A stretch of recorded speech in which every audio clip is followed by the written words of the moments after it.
Assalamualaikum warahmatullahi wabarakatuh. Halo Gatamala Grinawa, selamat datang di Podcast MPKMB. Perkenalkan, nama saya Novia Istiqomah Ramadhani dari Program Studi Komunikasi Angkatan 58. Selamat bergabung di Podcast MPKMB episode perdana yang tentunya pada hari ini kita akan ada topik yang menarik karena kita akan kupas tuntas seputar MPKMB yang akan dijawab langsung oleh narasumber spesial kita, yaitu Ketua Pelaksana dari MPKMB 59 Sekolah Vokasi IPB University. Karena beliau sudah hadir di sini, langsung saja kita sambut. Ini dia. Halo, selamat pagi Kak Nafis. Oke, halo, selamat pagi Novia. Bagaimana nih Kak kabarnya?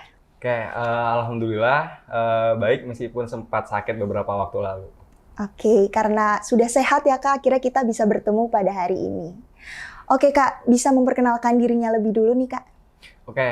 Perkenalkan, nama saya Ahmad Nafis Al-Zuhdi dari Program Studi Teknologi Produksi dan Pengembangan Masyarakat Pertanian Sekolah Vokasi Angkatan 57. Ya, mungkin kebetulan pada MPKMB tahun ini menjadi Ketua Pelaksana MPKMB.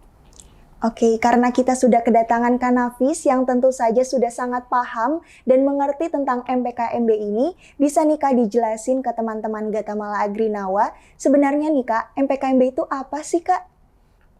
MPKMB atau Masa Pengenalan Kampus Mahasiswa Baru Sekolah Vokasi atau disingkat MPKMB-SV ya kalau di sini, itu adalah gerbang utama mahasiswa baru untuk mengenal kampusnya, mengenal program studi, mengenal organisasi kemahasiswaan atau Ormawa, dan juga mengenal OMDA atau Organisasi Mahasiswa Daerah yang semuanya masuk di dalam kampus Sekolah Vokasi Institut Pertanian Bogor.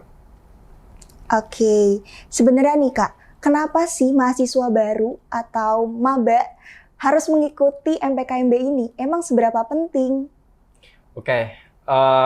Jawabannya penting ya. Oh, iya. Penting dan wajib. Karena mengapa penting?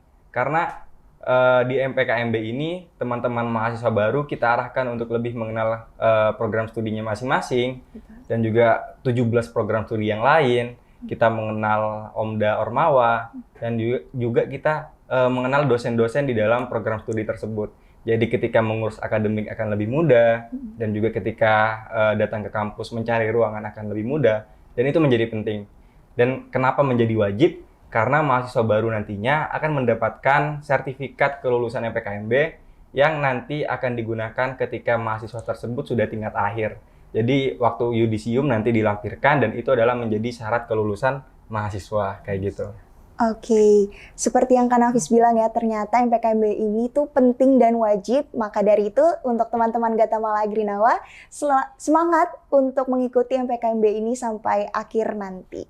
Oke, bisa nih Kak dijelasin sebenarnya tuh apa sih konsep yang ingin dibawakan pada MPKMB 59 Sekolah Vokasi IPB? Di MPKMB Sekolah Vokasi IPB ini, saya membawakan konsep yang namanya itu adalah Harsa Karya Angkasa. Harsa itu adalah sebuah kebaikan, karya merupakan hasil perbuatan manusia, dan angkasa adalah tempat tidak terbatas untuk menciptakan kreativitas kayak gitu.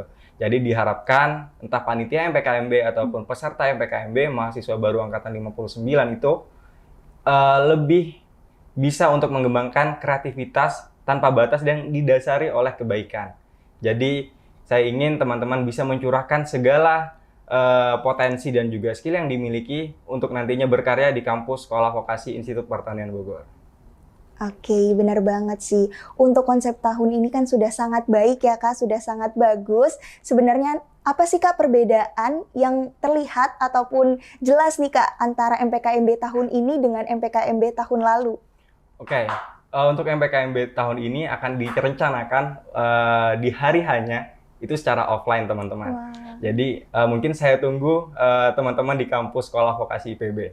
Terus perbedaan yang kedua adalah integrasi teman-teman. Jadi MPKMB SV dan MPKMB itu satu rangkaian di bawah PMB IPB. Jadi PMB IPB itu memiliki rangkaian 7 Habit, Talent Mapping, Bela Negara, dan juga MPKMB dan MPKMB SV. Di situ mahasiswa baru diharapkan untuk benar-benar bisa menyematkan kata maha di dalam siswa, kayak gitu, menjadi mahasiswa dalam nantinya mengikuti perkuliahan di kampus IPB University. Oke, ternyata MPKMB tahun ini tuh sangat berbeda, apalagi tahun ini akan diadakan secara offline. Mungkin teman-teman bisa euforia ya Kak, dan Betul. senang karena akhirnya tahun ini semester baru bertemu dengan teman-teman baru yang tentunya bisa mempersiapkan dirinya dengan baik. Nih Kak, dalam MPKMB tahun ini, sebenarnya ada apa aja sih kegiatan atau acara yang akan dilaksanakan di MPKMB? Oke, di dalam rangkaian MPKMB itu sendiri itu ada tiga rangkaian utama. Yang pertama ada rangkaian penugasan, teman-teman diharapkan untuk bisa mengerjakan penugasan nantinya. Terus yang kedua ada rangkaian perlombaan, di mana teman-teman bisa mencurahkan skill dan potensi yang teman-teman mahasiswa baru miliki. Dan yang terakhir adalah hari H, yaitu penyambutan, pesta penyambutan mungkin ya.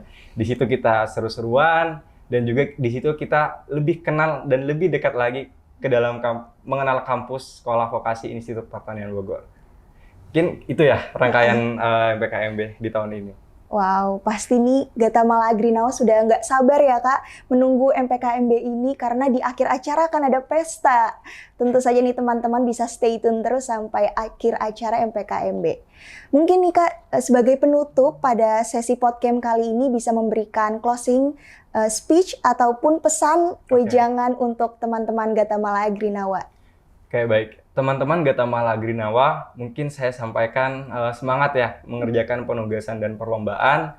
Itu adalah rangkaian pra di MPKMB dan saya harap teman-teman bisa melewati itu semua karena jangan anggap itu sebagai beban gitu teman-teman. Anggap sebagai rintangan untuk teman-teman melewati itu kayak gitu. Karena nantinya output yang dihasilkan dan juga hasil yang dihasilkan dari teman-teman mengikuti pra MPKMB adalah teman-teman akan menjadi siap dan benar-benar siap menjadi mahasiswa. Dan selanjutnya, saya ucapkan mungkin satu pesan kepada teman-teman Gatamala Agrinawa, bahwasanya teman-teman tidak boleh selalu merasa benar setiap saat, kayak gitu. Karena ketika teman-teman selalu merasa benar, kita tidak akan belajar gitu teman-teman. Ada kalanya kita merasa salah dan minta maaf, dan kita belajar hal yang baru. Maka dari situ, saya harap teman-teman Gatamala menjadi generasi yang terus belajar, terus berprogres, entah di pra-MPKMB, di hari HMPKMB, ataupun nanti di perkuliahan, sampai teman-teman benar-benar bisa menjadi orang sukses ya, mungkin kayak gitu ya. Amin. Terus belajar kayak gitu. Betul sih. Oke Kak, intinya tuh kita harus terus belajar ya Kak, jangan pernah merasa puas akan sesuatu yang kita miliki. Karena tentu saja sebagai manusia kita harus terus belajar ya Kak ya. Dan tak terasa Kak, kita sudah di penghujung acara pada sesi podcast hari ini. Dan untuk Gatamala Agrinawa, teman-teman mahasiswa baru tidak usah khawatir karena kita akan bertemu lagi di sesi podcast selanjutnya. Dan untuk itu, saya Novia Istiqomah Ramadhani dari Program Studi Komunikasi pamit undur diri. Kurang lebihnya mohon maaf. Wassalamualaikum warahmatullahi wabarakatuh. Sampai jumpa.